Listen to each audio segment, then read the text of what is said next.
Hello everyone, क्या हाल चाल है बच्चे? आप सब लोगों के उम्मीद करता हूँ आप सब लोग बहुत अच्छे होंगे।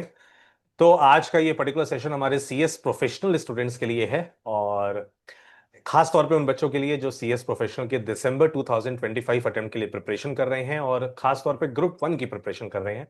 तो आज हमारे साथ इस पर्टिकुलर वीडियो सेशन में एक बहुत ही खास स्टूडेंट हमारे हैं, जो कि डायरेक्टली लखनऊ से कनेक्ट कर रहे हैं।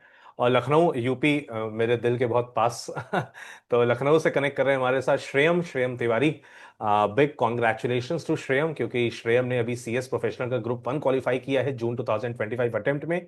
और सबसे खास बात कि श्रेयम के ईएसजी यानी इन्वायरमेंटल सोशल गवर्नेंस सब्जेक्ट में 75 मार्क्स आए हैं। और सीएसआर जो ओपन बुक सब्जेक्ट है ग्रुप वन का, in that particular subject he scored 67 marks. तो अब big congratulations first of all to Shreyam. और श्रेयम ने बहुत अच्छे स्कोर किया, इट्स लाइक ऑलमोस्ट 142 मार्क्स सिर्फ दो ही सब्जेक्ट में स्कोर कर लिए। तो ये सबसे अच्छी बात रही। और कहीं ना कहीं इन दो सब्जेक्ट्स ने हेल्प की श्रेयम की पूरा ग्रुप का एग्रीगेट बनाने में। तो आज हम लोग श्रेयम के साथ डिस्कशन करेंगे कि श्रेयम की क्या स्ट्रैटेजी रही, किस तरीके से श्रेयम ने अपने सीएस प्रोफेशनल के इस पर्टिकुलर जून अटेम्प्ट में कैसे मेहनत की, इन पर्टिकुलर सब्जेक्ट को प्रिपरेशन करने के लिए, प्रिपेयर करने के लिए क्या कुछ एक्स्ट्रा एफर्ट्स किए। तो ये सारा कुछ डिस्कशन हम आज इस पर्टिकुलर वीडियो में करेंगे। तो first of all Shreyam, welcome welcome to this Yes, particular sir. Session. Thank you, sir, for inviting me. Thank you.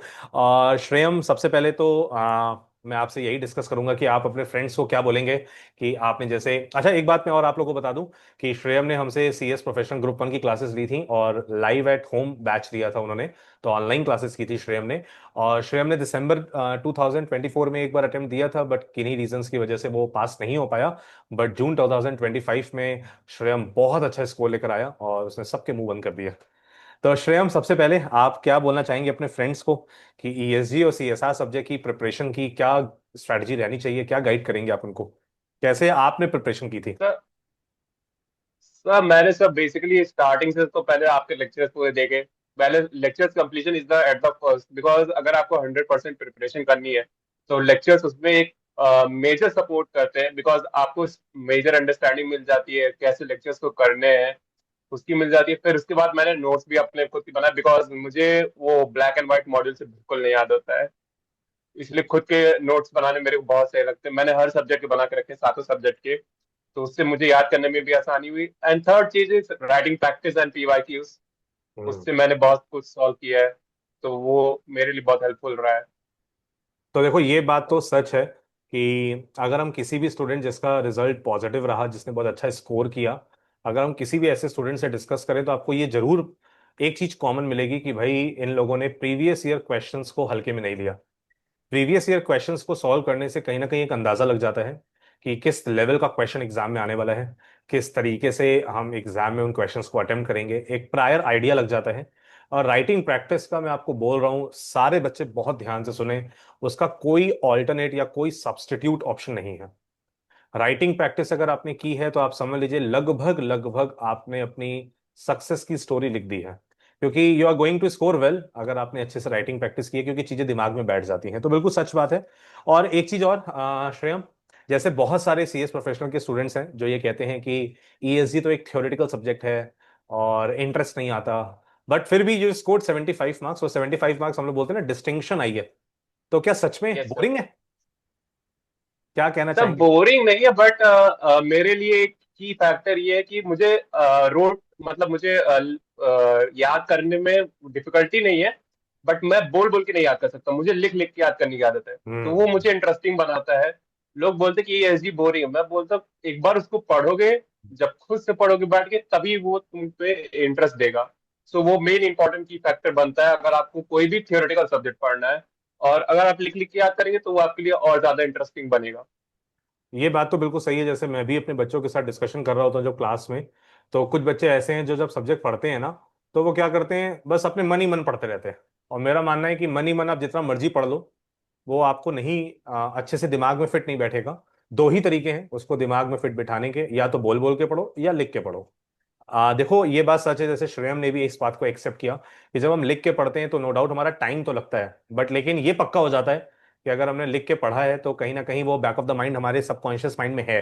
और वो जब हम एग्जाम में लिखेंगे तो कहीं ना कहीं वो हमको याद आएगा। तो ये एक बहुत अच्छी चीज है।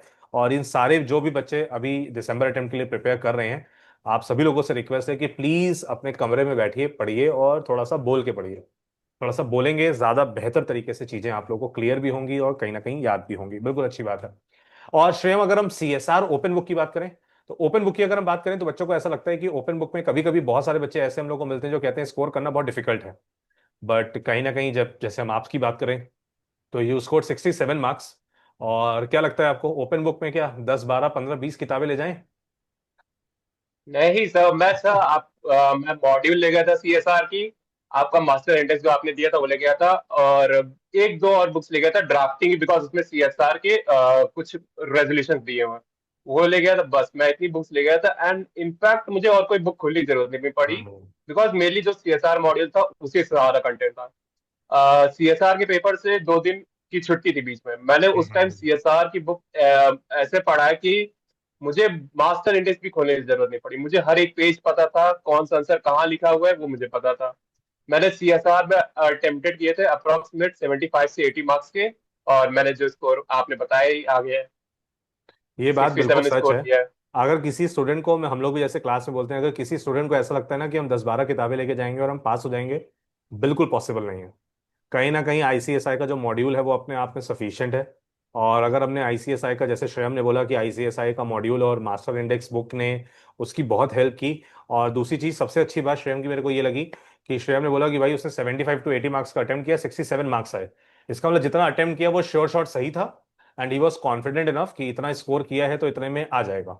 तो कहीं ना कहीं देखो, और सबसे अच्छी बात ये भी लगी कि भाई वो बोल रहा है कि मेरे को मॉड्यूल में एक एक चीज पता है कि कहाँ है, क्योंकि यही ओपन बुक का सबसे बड़ा जो स्ट्रैटेजी है ना ओपन बुक को प्रिपेयर करने का, वो यही है कि आपको अगर पता है ना कि आपका कंटेंट क्या है, वो कंटेंट कहाँ है, किस पेज पे कौन सा कंटेंट दिया है, उसमें कौन सा कॉन्सेप्ट है, अगर आपको ये पता है तो आप समझ लीजिए कि ओपन बुक में आप एकदम चार चांद लगा देंगे। तो सबसे बड़ी स्ट्रैटेजी है ओपन बुक को प्रिपेयर करने की। और कहीं ना कहीं ये बात भी सही लगी मेरे को, जैसे श्रेयम कहते हैं कि कहीं ना कहीं बच्चे बोलते हैं कि मॉड्यूल जो है वो यूजर फ्रेंडली नहीं है। और मॉड्यूल यूजर फ्रेंडली ना होने का सबसे बड़ा रीजन है कि वो ब्लैक एंड व्हाइट है। और ब्लैक एंड व्हाइट में कहीं ना कहीं देखो दिक्कत तो होती है। और बहुत अच्छी लैंग्वेज में भी थोड़ी थोड़ी कभी कभी प्रॉब्लम आती है। तो देखो उसने उस बैरियर को खत्म किया अपनी राइटिंग प्रैक्टिस से, कि उसने लिख के करा और वो कहीं ना कहीं उसने प्रॉब्लम को सॉल्व कर लिया। तो देखो कहीं ना कहीं अगर कोई प्रॉब्लम है तो उसका सॉल्यूशन भी है। और ये बहुत अच्छी बात लगी श्रेयम की कि उसने सॉल्यूशन अपने आप उसको ढूंढा और बहुत अच्छे से प्रिपेयर किया। अच्छा श्रेयम, एक चीज और, लाइव एट होम के स्टूडेंट थे आप, सारी क्लासेस आपने ऑनलाइन की, तो वॉज इट डिफिकल्ट ऑनलाइन करना? अगर कंसिस्टेंसी मेंटेन रहे तो क्या कहते हैं, हो जाएगा? यस सर, बिल्कुल हो जाएगा। मैं इनफैक्ट मैं जब भी पढ़ाई करता हूँ, मेरे लिए बस रहता है कि मेरा लैपटॉप और मेरा रूम, बस इसके बाद कोई डिस्टर्बेंस मुझे नहीं चाहिए। बिल्कुल। और मेनली ये रहता है कि अगर आप पढ़ रहे हैं तो आप उस टाइम पढ़िए और कुछ नहीं करिए, उस बिल्कुल नहीं। और बिल्कुल ये। स्टडी भी कर रहे हैं तो मैं सुबह 8 बजे से चालू करता था अपना, एंड लेक्चर्स में ये सोचता था कि मेरे 7 8 शाम के बजे तक खत्म हो जाए। उसके बाद मैं नोट्स बनाता था बैठ के, डेली डेली।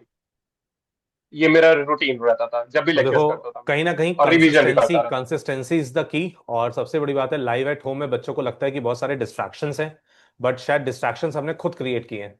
अगर हम थोड़ा सा अपने यस डिस्ट्रैक्शंस सर। पे कंट्रोल करें, तो जैसे श्रेयम ने बोला कि लैपटॉप, और लैपटॉप के अलावा श्रेयम का खुद का रूम, बस ये दो चीजें ही हैं लाइफ में। और अगर हम 4 5 महीने डेडिकेटली अपने ऑनलाइन लेक्चर्स कंप्लीट करें, तो आई थिंक कि कोविड के बाद से अगर हम देखें तो जो ऑनलाइन लेक्चर्स हैं वो बिल्कुल एक, इट्स लाइक अ बूम। कि मतलब ऐसे हो गया है, इट्स लाइक अ बून, क्यों? क्योंकि कहीं ना कहीं हम लोग अपने घर पे बैठ के अपनी कन्वीनियंस के हिसाब से लेक्चर देख सकते हैं। बट यहीं कहीं ना कहीं बहुत सारे बच्चे ऐसे हैं जो पेंडेंसी क्रिएट कर देते हैं और लेक्चर्स के बहुत सारे बैकलॉग्स हो जाते हैं, और उसकी वजह से दिक्कत होती है। बट अगर हम डेली के डेली अपने लेक्चर्स देखें, डेली के डेली अपने नोट्स बनाएं, तो for sure we are going to score well. तो सबसे बढ़िया अच्छी चीज वही लगी। और क्या लगता है श्रेयम कि ईएसजी में जैसे 850 900 पेज का कंटेंट है, तो थोड़ा सा एग्जाम ओरिएंटेड होना चाहिए या सब कुछ रट्टा मार के जाना है? सर केस स्टडी फिलहाल जैसे लोग बोलते हैं कि केस स्टडी पढ़ के जाओ, केस स्टडी से क्वेश्चन आएगा, बिकॉज बाकी सारे सब्जेक्ट में भी यही है कि केस स्टडीज आती रहती है। तो मैं ये बोलता हूँ कि आप केस स्टडीज को एक बार पढ़ लीजिए, सफिशियंट है। वैसे तो मैंने नहीं पढ़ा था, बिकॉज मुझे पता था कि ईएसजी में ऑलरेडी इतना कंटेंट है कि वो केस स्टडी पे जाने का बहुत कम चांसेस है। तो मैंने केस स्टडीज तो नहीं पढ़ी थी, बाकी सब मैं परफेक्टली करके गया था। पार्ट बी से मैंने स्टार्ट किया था, देन पार्ट सी, देन फिर पार्ट ए, एंड इसी तरह मैंने पूरा पढ़ के गया था। बट हाँ, जितना मैंने पढ़ा था उतना मुझे ये था कि मुझे याद रहना चाहिए। मैंने एग्जाम से पहले 3 रिविजन्स की थी और एक PYQ सॉल्व किया था दिसंबर 2024 का। ये बात बिल्कुल सही बोली श्रेयम ने। एक्चुअल में हम लोग भी जब क्लास में पढ़ रहे होते हैं तो, और श्रेयम ने जैसे मेरी दी हुई गाइडेंस को फॉलो किया, एक्चुअल में कंटेंट इतना वास्ट है ईएसजी का कि अगर हम सब कुछ लर्न करने की कोशिश करेंगे तो गड़बड़ हो जाएगी। कहीं ना कहीं थोड़ा सा सिस्टमैटिक स्टडी करना बहुत जरूरी है ईएससी के सब्जेक्ट में, if you want to score well. और सिस्टमैटिकली अगर हम उस सब्जेक्ट को कैरी ऑन करें, डील करें, तो कहीं ना कहीं बहुत बहुत ही फ्रूटफुल साबित होता है। और इन्हीं बातों का ध्यान रखना है आप सभी लोगों को। उम्मीद करता हूं कि श्रेयम ने जो बातें आप लोग को बताई, जो गाइडेंस आपको दी, वो कहीं ना कहीं आपके लिए फ्रूटफुल रही हो। तो thank you so much Shreyam. Thank you so much for guiding thank you your sir. Friends. और उम्मीद करता हूं कि आपकी गाइडेंस से अगर एक भी स्टूडेंट का फायदा हो जाता है तो बस समझ लीजिए हमने गंगा नहा लिया। यस है ना सर, श्रेयम? एक तो हाँ सीएसआर जी की गाइडेंस प्लीज। मैं जरूर देना चाहूंगा। बिल्कुल बिल्कुल बिल्कुल। सर जैसे सीएसआर में मतलब ओपन बुक में लोग बोलते हैं कि आप आपको खुद से लिखना है। मैं ये बोलूंगा कि आप अगर बुक से पढ़ रहे हैं और बुक के ही पॉइंट्स लिख के आएंगे, बिकॉज मैंने 2 अटेम्प्ट दिए सीएसआर के, मुझे ये पता है आप बुक के पॉइंट लिख के आएंगे, आपको मार्क्स मिलेंगे। आप खुद से बिल्कुल। बनाने जाएंगे तो वो ऑफकोर्स मार्क्स कटेंगे। बिकॉज एग्जामिनर को चाहिए आप जो लिख रहे हैं उसको करेक्ट लिखे, आप उसको काटिए नहीं, आप उसको पूरा कंटेंट लिख के आइए। ये तो बहुत ये अच्छी मेरे लिए बात है, क्योंकि सीएसआर हम की लोग भी गाइडेंस जब थी।